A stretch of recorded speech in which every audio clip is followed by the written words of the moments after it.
Good afternoon. You join me today at Tunnel Barn Farm Fishery. It's a freezing cold November day and I just want to talk to you about bread dobbing. It's a fantastic method, but people get confused about bread dobbing and they shouldn't. It's the simplest method in the world. But what is bread dobbing? Basically, it's a method of using bread on the hook. This is bread. I use 7mm pieces of bread and presenting them off the bottom and trying to look at catching fish that aren't necessarily feeding. You know, don't feed anything with this method. It's a visual thing. You're dropping it in little holes in the weed, trying to catch carp that are just laid up for the winter sort of thing. So what are the basics?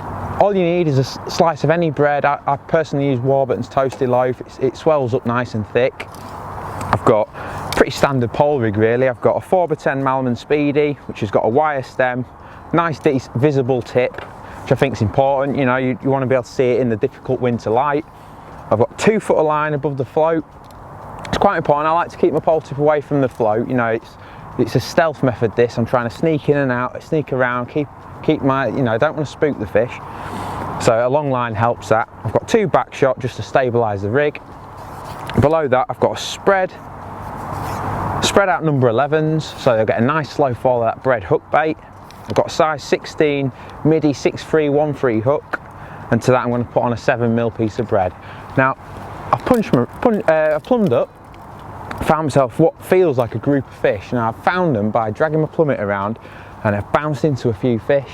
So to me that little point there on them reeds just looks like I'm going to, you know, go in and catch some fish. How I like to do it, and it's worked for me, it's like my little golden rule. I plumb up, find dead depth, and then take 8 inches off. That for me just seems to work wherever I tried it. You can catch them shallower, you can catch them close to the bottom, but for me 8 inches just seems right. I should imagine the fish are probably laid up in the weeds, just sort of mid-water to the, you know, 2/3 down sort of thing. So that works for me. So might as well get a piece of bread on and see if we can catch one. Right, here we go. First chuck, got my 7mm punch on.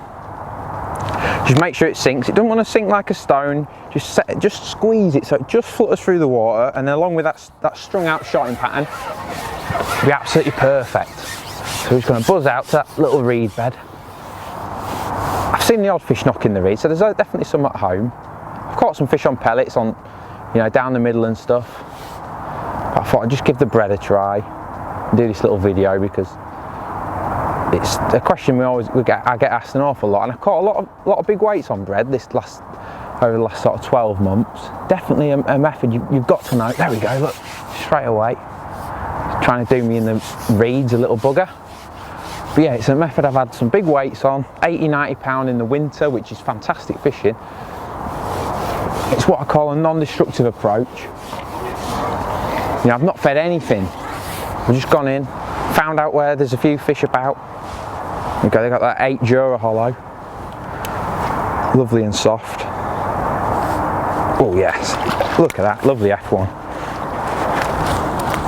On Tunnel Barn's finest. Look at that, cracking. Right in the top lip, exactly where you'd expect to catch them on bread.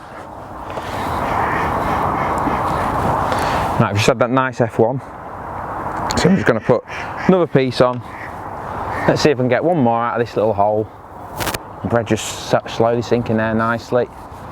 Let's see if we can get one more out of that hole. Seems to be a few there. It's got some indications before I caught that F1. So let's just see. Often the same spot will give you fish all day, you know. It's not, if there's enough there, if there's enough held up, especially on the pegs that I draw. But sometimes you've got to bite straight away. Sometimes you've got to really search. Like if you look at this peg, there's just nooks and crannies everywhere where there's likely to be fish held up. You know, there's a nice tree there, there's more reeds up to a bridge, there's got to be some fish up there. Even down these edges, it's worth trying. But for the moment, there seems to be a nice little gang of fish on this reed bed here. Oh, another indication. Another liner.